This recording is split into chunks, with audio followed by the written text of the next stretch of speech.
à l'université. J'ai déjà enseigné au secondaire, au collégial.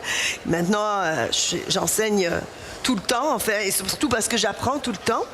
J'ai été sollicitée pour faire une table ronde sur l'enseignement en 45 minutes et parler de 4 livres que j'ai lus. Donc, je suis un peu dans un marathon et j'espère que je vais pouvoir faire entendre la voix de mes collègues ici.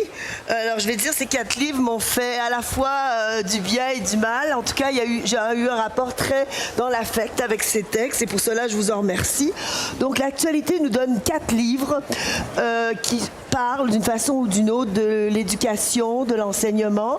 J'ai d'abord, je vais les citer, donc nous avons, je les cite en ordre alphabétique, nous avons Bise, l'horizon des événements chez les Méac. J'ai Débandé de Sylvain Larose aux éditions Sémaphore. J'ai Jean-Marc Limoges qui a écrit Victor et moi aux éditions du Boréal dans la collection Liberté Grande.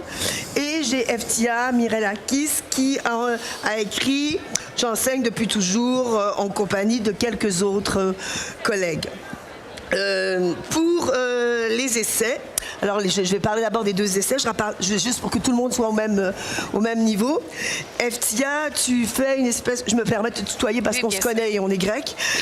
Donc nous avons, on fait une espèce de conversation, dialogue, ton texte, une conversation, un dialogue, un récit.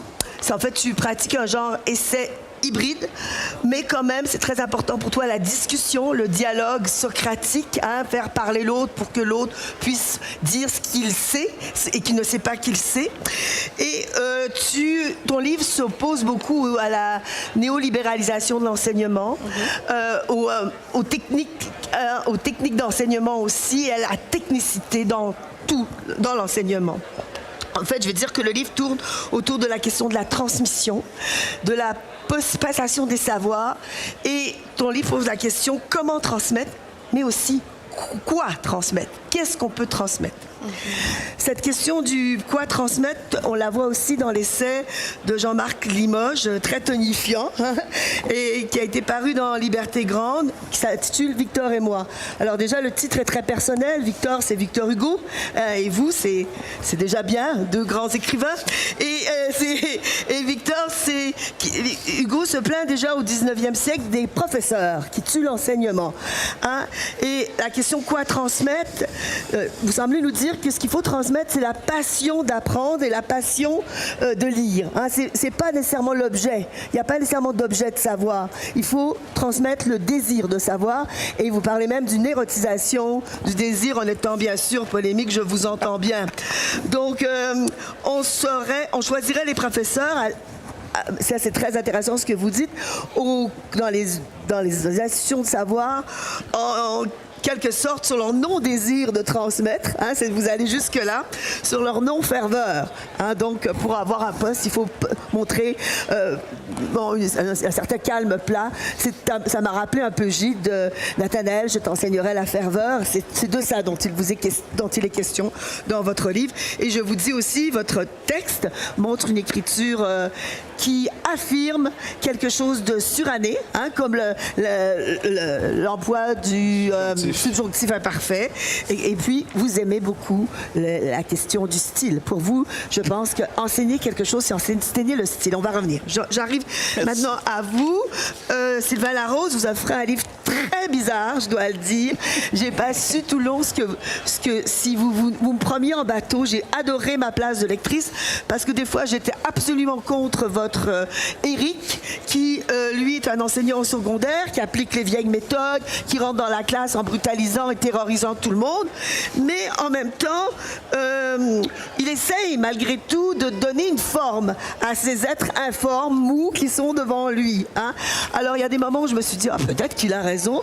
Puis, finalement, je ne sais pas, en vous lisant, je ne sais pas où est la narration. J'ai l'impression que vous nous perdez, vous nous faites poser des questions. Et ça, c'est très important. C'est-à-dire, au moment où je suis sûre de quelque chose, hop, je passe à autre chose, puis je me dis, non, il s'est foutu de ma gueule. Le narrateur s'est foutu de ma gueule. Et ça m'a beaucoup plu, parce que, après ça, je suis allée lire sur vous, j'ai vu que vous aviez fait un autre essai que j'ai lu, etc. Donc, j'ai vu que vous aviez des positions très différentes, et ça m'intéresse, votre posture d'énonciation. Voilà. Enfin, Bise...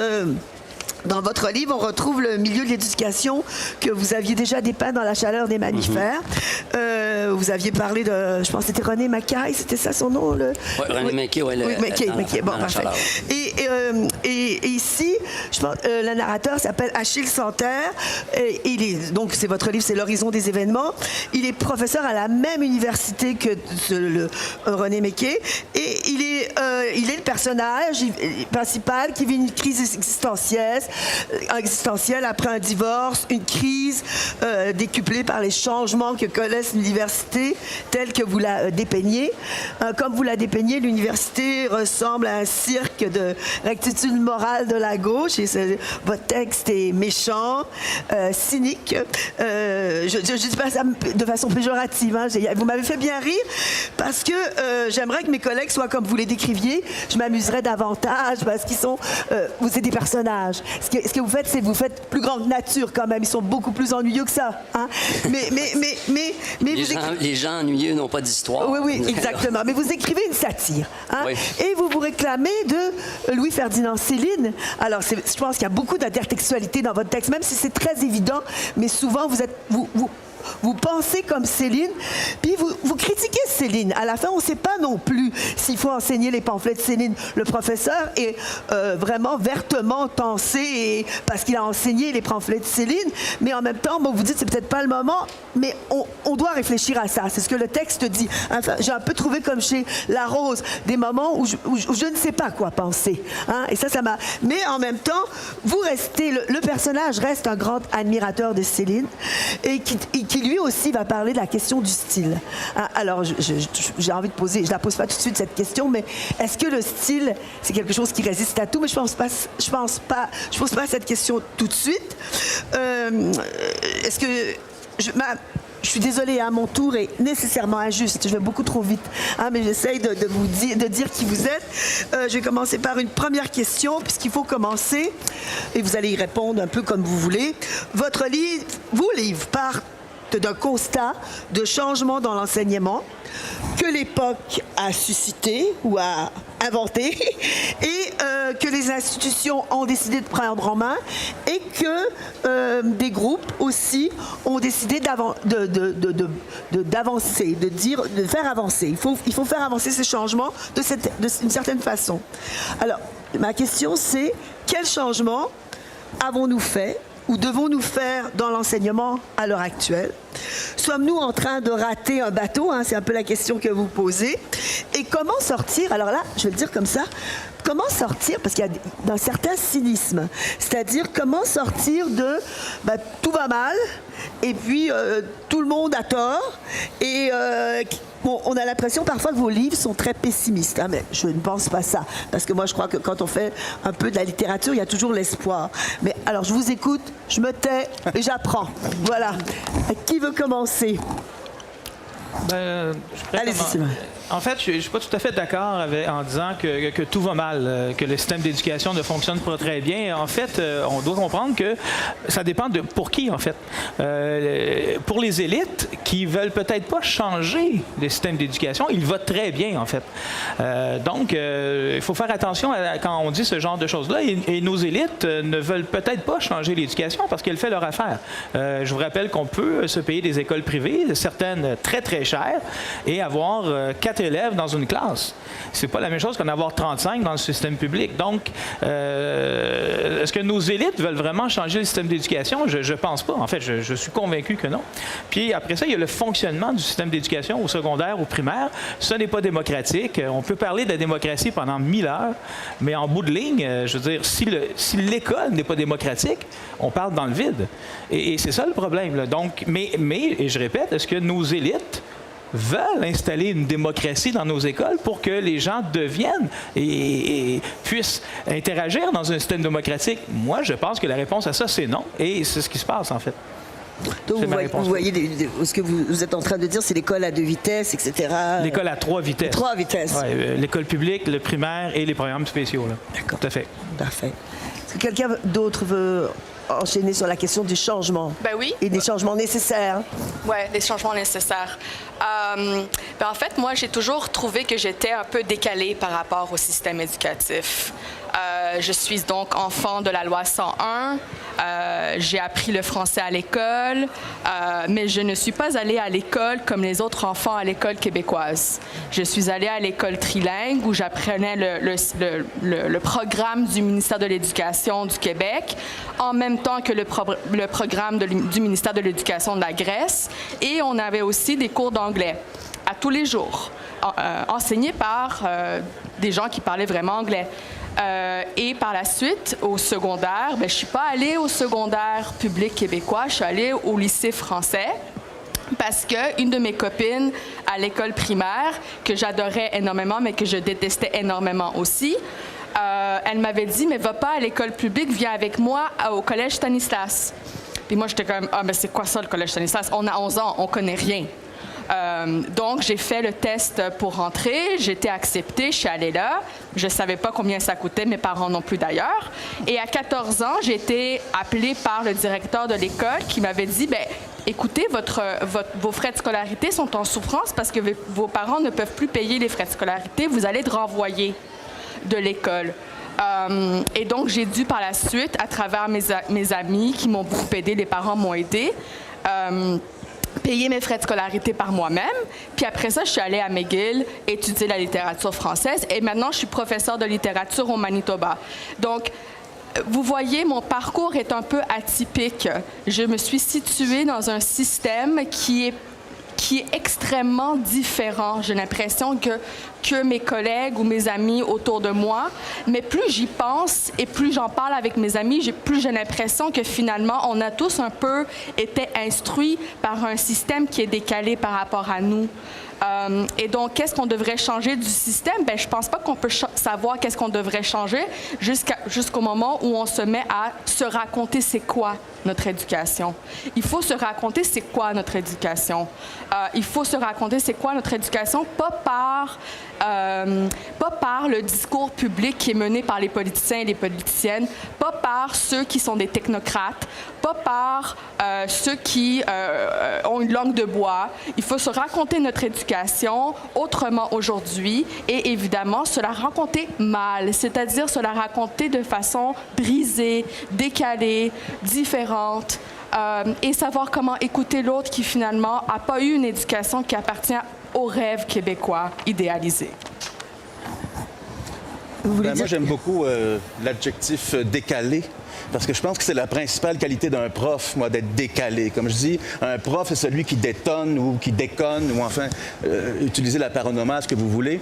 Et moi, puis là, tu parlais du système aussi, puis j'ai envie de rebondir là-dessus, parce que j'ai appris récemment, c'est un ami philosophe qui m'a dit ça, que je n'étais ni un révolté, ni un révolutionnaire, j'étais un rebelle, j'étais un simple rebelle. Moi, je suis celui, qui fout le bordel dans une institution. Et moi, je trouve que le système a le dos large. Souvent, on entend ça encore aujourd'hui dans les médias, c'est la faute du système, c'est la faute du système. Cependant, il y a un autre adage un peu officieux dans les couloirs des institutions d'enseignement qui est le suivant: dans ta salle de classe, c'est toi le boss. Moi, j'ai un devis ministériel en 101 au cégep. Je dois couvrir la littérature française du Moyen-Âge au 18e siècle, de la chanson de Roland au Marquis de Sade. Moi, je me sens pas bâillonné ou menotté ou empêché par le système. Donc, je peux choisir un lot d'œuvres assez... je peux les enseigner, les pamphlets antisémites de Céline. Il n'y a personne qui va m'en empêcher. Je prends les responsabilités de l'enseigner. Mais donc, c'est pour ça que moi, je dis que... plutôt que de pelleter la scrap dans le cours du voisin, c'est qu'à un moment donné, le prof, il faut qu'il sente sa responsabilité d'être justement un rebelle ou d'être un décalé, puis de faire les choses comme il l'entend. Entre les quatre murs de sa classe, c'est lui le boss. Vous donnez, Jean-Marc, beaucoup de place au professeur, de beaucoup de pouvoir et beaucoup de place. Hein. Vous lui donnez ça et dans votre livre, ça se voit beaucoup. Alors moi, je suis d'accord avec vous. Hein. Je pense qu'il y a une posture qu'il faut avoir et il faut se donner des libertés. Hein. Il faut pas... Mais aussi, on va vous parler des conditions de travail, on va vous parler de beaucoup de choses. Je dis ça comme ça. Mais il y a chez vous vraiment une espèce de... Je parlais du style. Vous croyez beaucoup au style. Vous pensez que le prof, c'est quelqu'un qui doit transmettre du style. Hein? C'est-à-dire que j'ai enseigné par ailleurs à l'école de cirque. J'ai eu une discussion très sérieuse avec un clown et ce clown-là m'a dit, il enseignait l'art du clown, et il m'a dit un jour cette phrase sur laquelle il faudrait réfléchir tout le monde. Silence lourd de sous-entendu. Il faut trouver le clown en soi. Il faut trouver le clown en soi. Et je pense qu'il faut trouver le prof en soi aussi. On a chacun en nous une façon d'enseigner, mais le problème, c'est qu'on sent des pressions sociales. On dit, un prof, ça doit être terne. Un prof, ça doit être plate. J'ai même une étudiante, un cours, dans son évaluation, l'évaluation de mon cours, a dit, le cours à Limoges, il est trop le fun, c'est louche. Elle avait intégré le fait qu'un cours pouvait être hype, tu sais, que ça pouvait être le fun. Mais en tout cas, donc il faut simplement trouver le clown en soi, le prof en soi et assumer, mais au risque non pas de son poste, parce que moi j'en ai toujours pas, mais au risque de sa vie. Tu sais, c'est que voilà, là je me retrouve le cul dans l'eau en janvier parce que j'ai encore des démêlés avec la direction. Oui, il y a quelque chose d'héroïque dans votre... Non, mais... Il y a quelque chose de naïf, moi, je dirais. Peut-être, mais je veux dire, la posture du professeur, tant qu'elle est pensée par vous, elle est un petit peu héroïque. Il doit quand même... C'est un combat à mener, c'est ce que vous dites ça, c'est sûr, c'est un combat de tous les jours. Ouais. Est-ce que vous voulez intervenir là-dessus? Moi, le prof qui m'a le plus marqué dans mon parcours, c'était à l'université. Moi, j'ai étudié en sciences... Tu parlais de clown. Moi, j'ai étudié en sciences du loisir à l'Université du Québec à Trois-Rivières. Le prof qui m'a le plus marqué, c'est un vieux philosophe. Et c'était ce qu'on pouvait appeler un maître, en fait. Puis le monsieur arrivait, il était pas très bien habillé, pas très bien peigné. Il était décalé solide, là. Pas très funky non plus, zéro. Mais c'était un puits de connaissances incroyable. Et il arrivait, on pouvait le qualifier de maître, vraiment de maître. C'est un prof qui était surplombant, un peu à la française, là. C'est-à-dire qu'on le regardait comme ça, puis le savoir, c'était ruisselant. Puis c'est pas tout à fait funky, ça, en ce moment, de dire, ben là, les profs doivent faire ruisseler le savoir, faut écouter les élèves, faut faire participer les élèves et tout. Puis oui, je veux bien, mais moi, le meilleur cours que j'ai eu, c'est ce monsieur-là qui nous a complètement pris de court, en fait, nous, les étudiants qui voulions participer, un peu comme des passagers qui voulaient se mêler du plan de vol, par exemple, d'un pilote. Tu sais, c'est comme, moi, le pilote, je m'attends à ce qu'il me mène à bon port. Entre-temps, par exemple, tu parlais de système. J'ai vu sur YouTube un pilote qui donnait les consignes d'attacher les ceintures en rappant. Alors, il faisait du rap, puis là, non seulement tout le monde écoutait, tout le monde riait, mais tout le monde attachait sa ceinture aussi. Alors, à l'intérieur même d'un système assez, peut-être souvent un peu très contraignant pour les profs et les élèves, il y a quand même moyen pour un prof d'être... d'avoir son plan de vol à lui, puis de mener les élèves à bon port. Puis un truc, moi, on peut parler de la façon de faire en éducation et tout ça, mais moi, il y a un truc qui me préoccupe épouvantablement, puis je le vois avec mon gars de secondaire 4, c'est la qualité de la langue française pour des élèves français langue maternelle. Je suis allé au cégep Montmorency il y a 2 semaines dans un marathon d'écriture. Il y a une prof qui disait « On ne fait plus lire à voix haute les élèves parce que c'est trop gênant. » Et c'est des gens qui ont été scolarisés en français langue maternelle depuis le primaire. Ils ne sont plus capables de lire. Ça, pour moi, c'est un problème. Plus capable de lire des textes fonctionnels, plus capable de lire des textes anciens, comme les vieux grecs ou les textes philosophiques. On ne lit que des petits tweets en texto, puis il ne faut pas que ça soit plus que 4-5 lignes, sinon ils ne sont pas capables d'écrire non plus. Je comprends pas comment ça, quand il y a un « tu » dans un texte, on ne met pas de « s ». Ils ont appris à conjuguer depuis la première année au primaire. Et donc, ils sont assiégés par une culture, la culture sur les réseaux sociaux, où le langage, premièrement, est en anglais, tout est en anglais, tout est formaté en anglais, puis ils finissent par penser comme ça. Et pour un prof, ça doit être assez confrontant de les ramener au Marquis de Sade, justement, parce qu'on peut même pas... On peut dire, oui, le Marquis de Sade, il sodomisait des putains avec des hosties, puis tout ça. Puis ça peut être une porte d'entrée. Mais après ça, il faut quand même aller dans le texte à un moment donné. Puis si on ne comprend pas ce qu'on lit, c'est dur d'enseigner après ça. Je vais vous poser une question un peu pour vous provoquer. Mais pensez-vous que vous avez eu la meilleure éducation et qu'après vous, il n'y en a plus de bonne éducation? C'est une bonne question. J'ai envie de vous dire, parce qu'il y a quand même dans vos textes, et je ne dis pas que je ne suis pas comme ça, parce que vous parliez des élites, je fais partie d'une élite universitaire.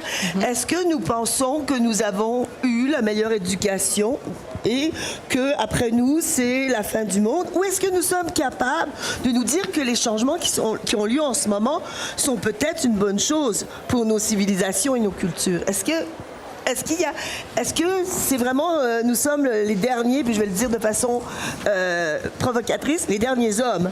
Hein? Est-ce que, tout à l'heure on dit, il y a des maîtres, est-ce qu'il y a des maîtresses? Il y en a des femmes dans vos textes, mais voyez ce que je veux dire? J'ai envie de vous poser la question. est-ce que nous sommes... Est-ce que vous parliez de ça aussi? Parce que vous dites que les élites ne veulent pas... peut-être que les élites ont envie que... Après elle, ça soit la fin du monde. Comme disait ma mère, après moi, la fin du monde. Donc, je vous provoque, mais je veux vous entendre. Je ne sais pas, est-ce que je peux rebondir là-dessus ou tu veux? Oui, moi, j'irais peut-être en premier. Vas-y. Ça ne dérange pas? Vas-y. Peut-être que je vais reprendre ce que tu as dit, Catherine, par rapport à la fin de l'homme, à H majuscule O-M-M-E. Parce que, en effet, mon instruction, comme je vous l'ai dit, c'est une instruction qui peut être un peu atypique. Et j'ai eu comme transmission autant la lecture de ce qui est considéré des grands maîtres, mais je ne savais pas à l'époque où on m'enseignait, donc Platon, Socrate, etc., que j'étais en besoin, que j'avais besoin de maîtresse de pensée. Je ne le savais pas, parce qu'on ne peut pas savoir ce qu'on ne sait pas, n'est-ce pas? Je ne savais pas que j'avais besoin de ça.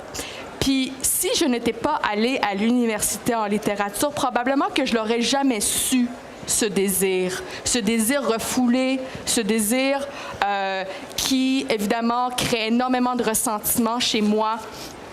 Mais j'étais en besoin de maîtresse. Puis je pense que c'est par l'écriture et probablement la psychanalyse aussi que j'ai réalisé que j'en avais plein des maîtresses. Mais des maîtresses malades, des maîtresses à l'école qui partaient, qui étaient en congé de maladie parce qu'elles étaient épuisées, des maîtresses qui nous donnaient à lire des choses un peu bizarres, des maîtresses qui se faisaient leurs ongles dans la salle de classe, puis mangeaient leurs cookies, tu sais, puis qui étaient un peu bizarres. Puis j'étais comme, mais pourquoi t'es pas juste mannequin? Pourquoi t'es professeur à l'école primaire?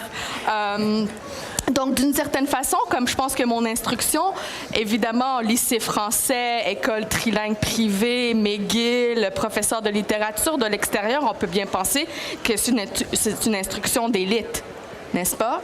Mais c'est une instruction de grande douleur aussi. Donc, est-ce que c'est une instruction de la fin de l'homme? Peut-être un homme H minuscule. Et le début d'une instruction peut-être qui brise un peu le genre masculin-féminin, qui me permet d'aller explorer d'autres choses. Mais je vous dis la vérité que pour moi, une instruction qui ne se fait pas aussi par les classiques, ce n'est pas une instruction. Donc, voilà ce que j'ai à dire pour l'instant. Oui, on parlait de Sade dans la philosophie dans le boudoir, malgré tout. Non, mais je veux dire, il y a aussi des maîtresses, il y a aussi des femmes qui enseignent. C'est très vrai. Je veux dire, vous voyez ce que je veux dire? Moi, je fais pas partie de l'élite, là. Ouais. Moi, je suis un petit peu du quartier Villeray. Tout le monde, je vous niaise. Hey. Comme vous voulez, c'est vous qui décidez. Moi, mon père qui est analphabète, comme je l'ai dit dans le bouquin, imprimait des livres. Et mon père se plaisait à dire, je suis pas imprimeur, je suis technicien précis en lithographie. Ça paraissait mieux, tu vois. Mais donc, pour revenir à ce que nous sommes les derniers, donc moi, je pense que non, c'est qu'on est toujours en train de chialer contre la génération. Là, en ce moment, tu sais ce que tu disais sur les jeunes qui ne maîtrisent pas leur langue, on disait la même chose de ceux de notre génération. Socrate le disait. Socrate oui, le exactement. disait, il y a exactement. Mais, rappelle-toi, c'était pas les textos à l'époque. Le démon, c'était les vidéoclips. C'était Musique Plus. Le démon, c'est que là, on se déploguait, puis on regardait Musique Plus, mais on ne savait plus écrire. Et si on monte dans le temps, il y a toujours un bouc émissaire. Là, encore une fois, je reviens à ce que j'ai dit. Il serait temps que les profs mettent leurs culottes et enseignent la langue plutôt que de baisser les bras et de baisser leurs culottes. Ce qui arrive, c'est que les profs, on dirait qu'ils ne se rappellent pas qu'ils ont été des étudiants, et très souvent de mauvais étudiants. Qu'est-ce qu'on savait, nous, en arrivant au cégep? Moi, j'avais rien lu encore. Tu sais, c'est en arrivant au cégep, donc, grâce à cette maîtresse que vous évoquez, qui m'a mis entre les mains Baudelaire, qui m'a mis entre les mains Paul Éluard, qui m'a mis entre les mains Saint-Denis Garneau. Paf, là, ça m'a décloisonné l'esprit de la belle manière. Et comme tu dis, il y a un âge où on est avide de ça, on est affamé, tu sais, on ne le sait pas. Et il suffit à un moment donné que quelqu'un mette la clé dans la porte, ouvre la porte et dit, regarde, une bibliothèque, Oh my God. Donc, c'est pour ça, moi, que je pense pas qu'on soit les derniers. On a toujours l'impression qu'on est les derniers et qu'on est plus important que tout le monde. Mais moi, je dis souvent qu'un bon prof doit aussi être dans le déni. Hein? C'est-à-dire que oui, j'en conviens qu'ils savent pas qu'ils savent pas conjuguer les subjonctifs présents même. Tu sais, il faut que je te jose. Bon, tu sais. Mais il faut pas baisser les bras devant ça, puisque c'est le boulot du prof de leur montrer. C'est quoi les accuser de pas savoir écrire, alors que c'est notre boulot, comme je l'ai répété dans les médias, c'est comme si un médecin te disait, je sais pas ce qui se passe en ce moment, là, les patients qui viennent me voir là, sont malades. Ben oui, mais c'est ta job de les guérir. Ouais.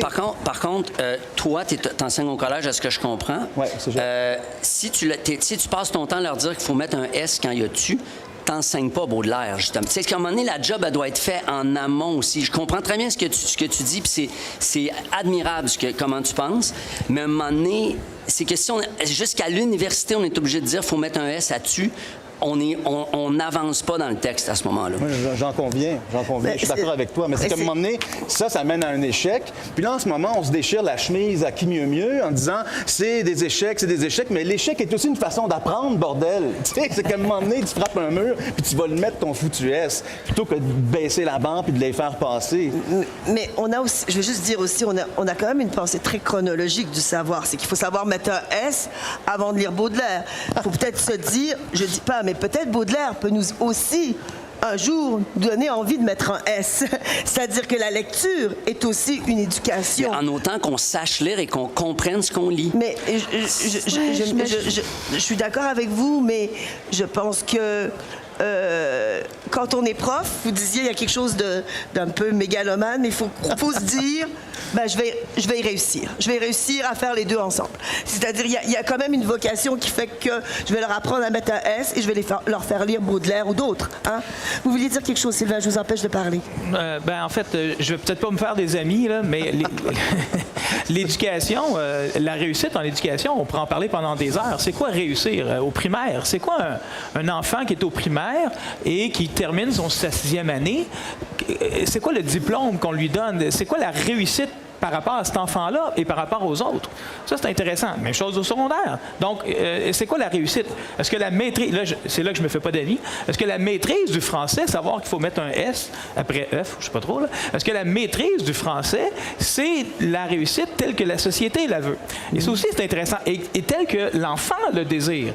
Donc, moi, quand je parle de réussite, on peut parler de l'école secondaire, on parle de qualifier, d'instruire et de socialiser.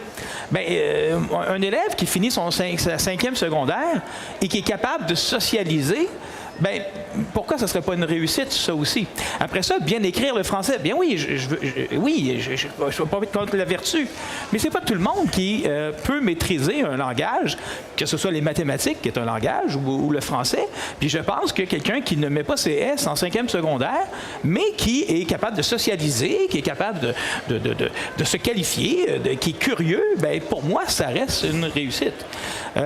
Autre chose également, il ne faut pas oublier non plus qu'on a les enfants qu'on mérite. Ça, c'est intéressant aussi. C'est-à-dire que quand j'ai un enfant qui a de la difficulté dans ma classe, avant que je m'intéresse à l'enfant puis je dise c'est quoi son problème, je me pose toujours la question, c'est est-ce que j'ai un problème avec les parents? Est-ce que j'ai un problème avec les adultes, en fait?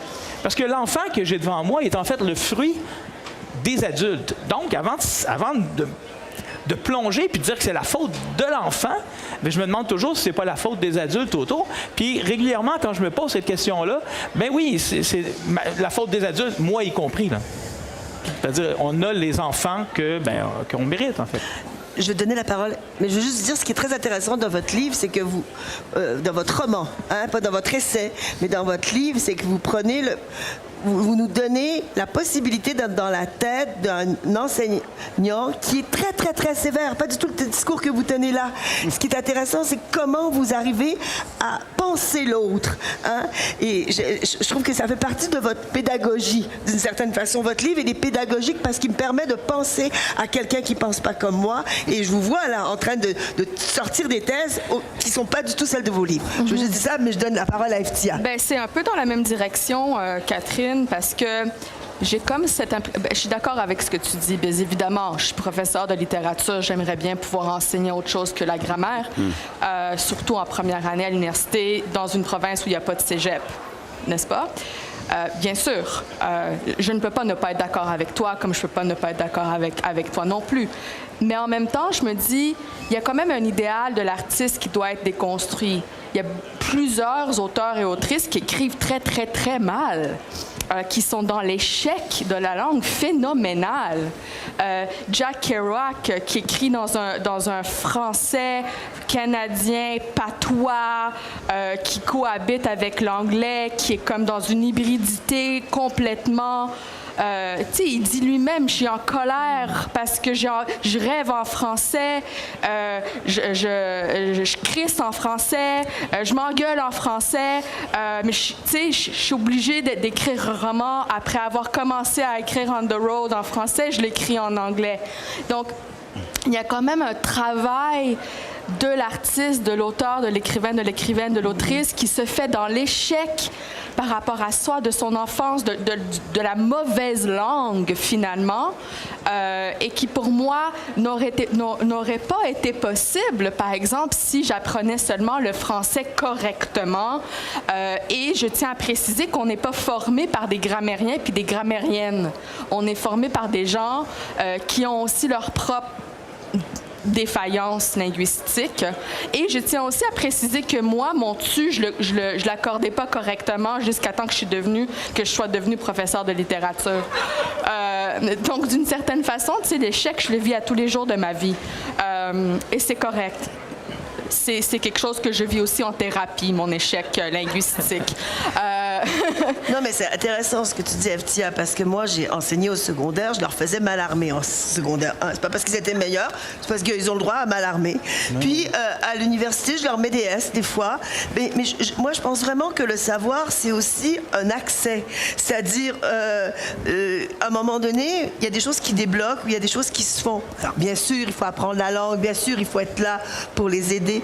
Mais ce que tu dis vraiment sur l'invention du langage, la possibilité d'inventer, on va dire, il faut connaître la langue pour inventer, mais pas toujours. Et puis, il y a une curiosité parce que, bon, juste brimer empêche aussi cette curiosité. Hein. Mais je me fais un peu l'avocat du diable, mais j'ai envie de le faire. Oui, ça c'est clair. Puis d'ailleurs, il y a des gens qui disent si le français devrait se simplifier pour pouvoir continuer d'exister. En fait, c'est les mutations linguistiques ce qui fait qu'une langue... Pourquoi l'anglais est utilisé? C'est parce que tu mets un S à il, puis c'est tout. T'as pas de genre, t'as pas de masculin, t'as pas de féminin, alors qu'en français, il y a un fauteuil puis il y a une chaise, on s'assoit sur les deux. Pourquoi il y en a un qui est une femme? Il n'y a pas de logique, il n'y a même pas de logique. Alors, le fait que ça soit une langue remplie d'exceptions, qui ont souvent été... c'est souvent le fruit d'erreurs de moines copistes qui en recopiaient faisant des erreurs, puis là, on a gardé les X à bijoux chez nous, alors qu'il n'y a pas de logique. Alors, peut-être une condition, justement, de la survie du français, ça serait sa simplification. On est en train de dire les participes passés, par exemple, ont une seule règle plutôt qu'à être avant, après, ça devient compliqué. Et il y a des puristes qui disent non, il faut que ça reste comme ça, le français, c'est le français. Ouais, mais si ça reste comme ça va switcher en anglais, puis ça va finir comme Kerouac, en anglais. Alors, est-ce que c'est mieux? Alors, ça c'est une bonne réflexion, en fait, à avoir sur la langue. D'autre part, quand tu disais qu'on a les enfants qu'on mérite, moi, ça me confronte énormément avec mes propres enfants à moi. Moi, j'ai écrit 8 romans. Mon garçon de secondaire 4 ne lit aucun livre. Aucun. Tout passe par YouTube. YouTube, là, c'est le chat par lequel il rentre l'univers de sa... Il rentre un chameau par son aiguille. Alors, mais il est extrêmement curieux, il est assez bon en histoire, il est très dégourdi, il argumente, tout ça, mais il voudrait faire du droit. Oui, mais du droit, calvaire, tu n'apprendras pas tes jugements sur YouTube, là. Je veux dire, si tu veux faire du droit, il faut que tu lises en Simonac, là. Fait que moi, je l'ai déjà payé pour lire un livre de Stephen King. 80$, il n'a même pas voulu. C'était pas beaucoup, hein? Je sais, peut-être qu'il aurait fallu que je majore mes tarifs, mais c'est quand même, moi, comme mon père est prof de français, je suis écrivain, mon garçon ne lit pas. Alors, on n'est plus dans le cordonnier mal chaussé, on est dans le cordonnier cul-de-jatte, là. Il est encore jeune, ton fils. Secondaire 4. Secondaire 4, non? Il y a encore de la place. Mais Moi, j'ai envie de rebondir sur tout ce qui s'est dit. Là. J'ai pas Allez-y, emmené mon allez-y, calepin. Jean. Mais d'abord, puisqu'on parle de nos enfants, moi, mon plus vieux, il n'est même pas allé au cégep. OK? Puis là, il y a son entreprise. Bon, alors, à un moment donné, c'est que mon ex était comme catastrophée parce qu'elle n'allait rien faire de sa vie. Mais moi, quand est-ce qu'on m'a demandé mes notes? Tu sais, on vous dit, il faut avoir des bonnes notes pour avoir un bon travail. On ne m'a jamais demandé mes notes. Moi, j'ai vu mon gars, je dis, OK, ben va faire ton entreprise. Il ne voulait pas travailler pour quelqu'un. Il a son entreprise. Là, en ce moment, il est en France. Il a du fun, il s'éclate, il est épanoui. Et il y avait évidemment beaucoup de difficultés en français. Et donc, sa mère disait, ben ton père est prof de français. Un peu, c'est le même pattern. Et moi, je me disais, non, ça va venir à un moment donné. Et là, il s'intéressait, lui, beaucoup au sport. Et puis là, à un moment donné, il a voulu louer un terrain dans un parc. Et il y a eu un règlement municipal. Enfin, je vous épargne toute l'histoire. Et il devait écrire une lettre au maire. Et là, il est venu me voir pour que je corrige sa lettre. Là, c'est endogène, c'est pas exogène, c'est pas le petit nanan, tu sais, c'est quand t'es toi-même convaincu que maîtriser la langue, ça va te permettre d'obtenir ce que tu veux. Oui. Parce que la langue, c'est pas simplement fait pour communiquer, là. Ça peut séduire, ça peut enfirouamper, ça peut mentir, ça peut donner des ordres pour envoyer tuer l'ennemi. La langue, elle peut faire plein de choses. Donc, ça, c'est le premier point. Le deuxième point, pour ce qui est de la langue française si compliquée, là, je pense qu'encore une fois, si tu me permets, je me ferai peut-être pas d'amis non plus, mais je pense que ça, c'est une espèce de complot. C'est d'ailleurs dans les premières pages du bouquin, c'est ce dont je parle, c'est-à-dire que moi je suis arrivé en maternelle là, puisqu'on est dans le vécu, et puis là j'avais des gros sanglots dans la gorge parce que je quittais ma mère pour la première fois, puis je me disais je vais peut-être la retrouver ce soir en sortant, ça m'angoissait en tabarouette, et la maîtresse qui nous dit les enfants, j'ai des petites nouvelles pour vous autres. Le français, c'est bien compliqué. Et là, on est marqué par ça. Puis là, j'ai des amis aujourd'hui qui ont 40, 50, 60 ans qui croient encore que le français, c'est bien compliqué. Et donc, d'abord, c'est pas vrai que le français, c'est compliqué. C'est pas vrai que c'est plus compliqué qu'une autre langue. C'est vrai que pas des exceptions, mais des accidents de parcours, comme tu les as énumérés. Et ça fait partie de la game. Cependant, ce qui m'attriste, c'est que pourquoi ils mettent toujours pas un S en arrivant au cégep? C'est parce qu'ils sont convaincus que c'est compliqué et qu'il n'y a rien à faire pour s'en sortir. Et là, quand je leur dis, bon, mais OK, pourquoi c'est compliqué? Ah, mais là, monsieur, c'est plein d'exceptions. Je vous écoute. Ben là, les accords, là, c'est pas une exception, ça. Oui, mais là, monsieur, là, le français, c'est pas ma matière forte. Le français, c'est pas une matière, c'est ta langue. C'est pas comme la géo, l'histoire, les maths. Le français, il est là partout au quotidien. Donc, à un moment donné, il faut, comme prof, essayer de les convaincre à tout le moins que maîtriser sa langue, c'est maîtriser son monde aussi. Et là, j'ai envie de revenir sur la question qui a donné le branle à ce dernier tour. Faut-il connaître la langue pour enseigner Baudelaire ou Baudelaire pour la langue? C'est une belle antimétabole que les profs prennent pour un chiasme. Maudit prof! Les profs enseignent des conneries. Je ne veux pas aller jusque-là, mais en tout cas, non, je vais m'arrêter là. Non, mais heureusement, vous le dites. Prenons la première strophe du lac de Lamartine, ainsi toujours poussé vers de nouveaux rivages, vers l'horizon éternel emporté sans retour. Là, on ne comprend pas trop. Ainsi toujours poussé vers de nouveaux rivages. On se questionne, qu'est-ce qui est poussé vers de nouveaux rivages? O et S. C'est un participe pensé, accordé au pluriel. On va chercher. Ne pourrons-nous jamais... Ah, c'est le nous. Bon, mais tu sais, on fait d'une pierre deux coups. Là. On analyse un texte, on essaie de comprendre son sens, et on passe par l'analyse grammaticale pour y arriver. Vous avez écrit, Victor et moi, comment il s'appelle votre fils? Victor était l'un de ses noms, mais c'est Basile et Arthur. OK, non, mais je vous conseille d'écrire un livre sur votre fils, avec son prénom et son nom. Ça serait bien aussi, de voir aussi parce qu'il y a de l'enseignement chez les parents aussi, c'est ce que j'entends. Et il y a un échec, et c'est ce que vous disiez tout à l'heure. Est-ce que ces parents, est-ce que c'est les parents, est-ce que j'ai des problèmes avec des parents comme prof? Sylvain, peut-être vous vouliez vous exprimer sur... Non? Parce que je peux continuer. Hein? Oui, je peux non. Eftia, tu voulais dire quelque chose? Ah oui, en fait, tu m'as séduit. J'ai été séduit par ton argumentaire. Moi, je voulais plutôt parler de la simplicité de la langue française. Tu sais, comme, oui, le français, je pense qu'il est composé d'à peu près 200 000 mots. L'anglais, un peu similaire, mais le grec, c'est 5 millions. Et d'autres langues aussi, le coréen, c'est très, très proche du grec. Donc souvent, j'ai l'impression aussi que... Là, peut-être que je vais me faire détester en ce moment, mais c'est pas grave. Je vais embrasser la haine. Mais j'ai comme l'impression que peut-être ce rapport-là par rapport à la langue française, elle est située aussi au contexte territorial québécois. D'une certaine façon où, moi, par exemple, le complexe de la langue française, je ne l'ai pas eu de la même façon que peut-être un Québécois canadien-français. Le complexe que moi j'ai eu, c'était d'essayer de faire la part des choses entre les langues que j'apprenais.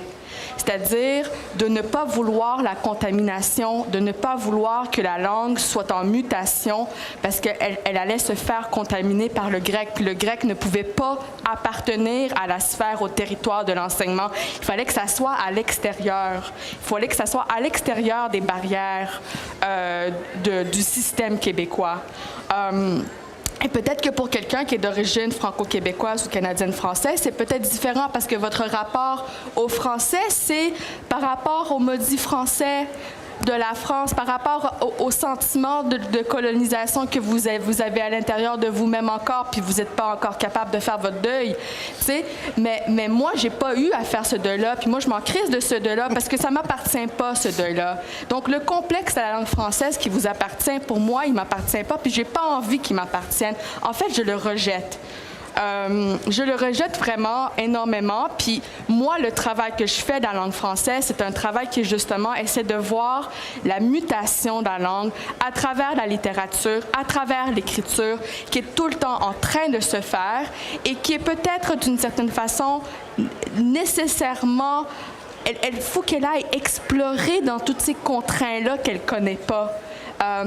Et évidemment, c'est un travail de toute une vie, mais moi, je refuse le complexe du Québécois, Canadien, Français par rapport à la langue française.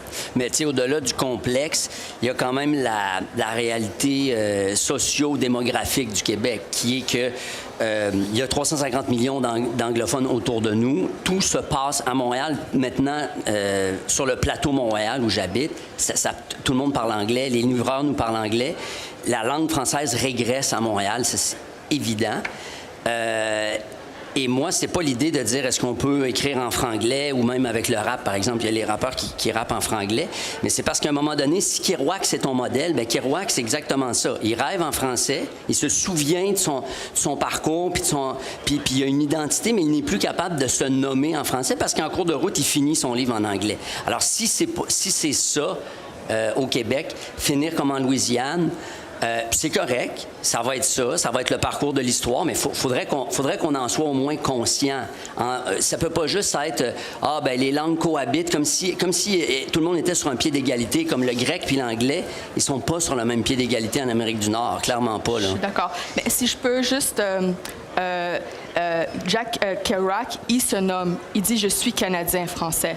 Il se nomme, il est capable de se nommer. Mais il écrit en anglais. Ouais, mais s'il y avait des enfants, ses enfants parleraient anglais. Mais ce qui est intéressant, par contre, c'est que c'est tout le travail, en fait, archivistique qui se fait aujourd'hui par rapport à Jack Kerouac, où on est en train de redécouvrir son écriture et comment il a écrit, justement, en français. Et c'est ça qu'on découvre aujourd'hui. Donc, je suis pas en désaccord avec toi, Biz, qu'il y a des enjeux sociodémographiques, géopolitiques, historiques, mais je crois aussi qu'il y a une grande différence dans l'expérience de l'apprentissage de la langue qui doit se faire autrement aussi. On est en dialogue et on débat. Non, on a le droit d'être pas d'accord. C'est pas grave du tout. On est bientôt vers la fin. Ce dont j'aurais voulu vous parler, c'est la possibilité de l'enseignement enseigné de façon controversée. C'est-à-dire, c'est ce que je disais dans votre livre, c'est-à-dire la langue peut aussi dire le contraire pour montrer quelque chose. Et c'est ce dont vous parlez avec l'ironie. Est-ce que l'enseignement est un lieu où l'ironie a le droit d'existence ou est-ce que même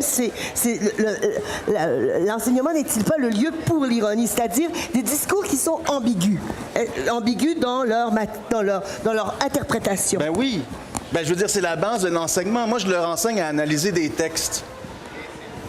Analyses qui, au final, pourront leur permettre de ne pas se faire enculer par des vendeurs de chars. Si j'utilise de l'ironie, comme vos profs d'ailleurs en utilisent dans vos romans respectifs, ben, je m'attends à ce qu'un étudiant ou une étudiante soit capable de mettre le doigt sur l'ironie. C'est-à-dire que moi, on est en train de se forger des outils conceptuels pour décoder le discours, et pas seulement le discours littéraire, mais le discours social at large. Donc, moi, c'est pour cette raison qu'il y a une phrase qui est dans mon bouquin qui dit « Un bon prof est un prof dont on peut se passer ». C'est-à-dire qu'à partir du moment où ils sont eux-mêmes capables de décoder mon propre discours, eh bien, j'ai gagné. À partir où ils m'ont mis en échec, j'ai gagné. Et donc, moi, je pense que on doit non seulement faire preuve d'ironie, mais de sarcasme. On doit utiliser tous les niveaux de langue. On doit même utiliser des anglicismes en classe pour leur permettre de faire « Oh là, messieurs, vous avez utilisé un anglicisme. » Sylvain, vous avez 10 secondes pour... Très rapidement, on appelle ça aussi déconstruire. C'est-à-dire qu'avant de construire du savoir sur un savoir qui est fragile, il faut vérifier si la base, elle est solide. Je vous donne un exemple. Ici, je ne suis pas certain que tout le monde peut m'expliquer que la Terre est ronde. Qu'il n'y a pas grand monde ici dans la classe qui peut faire la démonstration scientifique que la Terre est ronde. Qu'actuellement, il y a des gens qui ont la tête en bas puis qui sont retenus par la gravité. Et donc, c'est important parce que quand on rit des gens qui disent que la Terre est plate, posez-vous la question avant. Êtes-vous capable de démontrer à l'intérieur de votre affect, à l'extérieur de votre affect, que la Terre, en fait, elle est ronde. Et ça, c'est intéressant, c'est la déconstruction, c'est l'ironie, c'est tout ça. Donc, il faut provoquer les jeunes. On est payé pour ça, là. Kicker la ruche. On va s'arrêter sur la provocation. Merci de nous avoir un peu provoqués et à bientôt. Merci beaucoup. Super. Wow! C'est ça. C'est bon. Ça allait vite, mais c'était Quelle bien. intensité, ouais, mais ouais, c'est le fun, hein? Ben oui,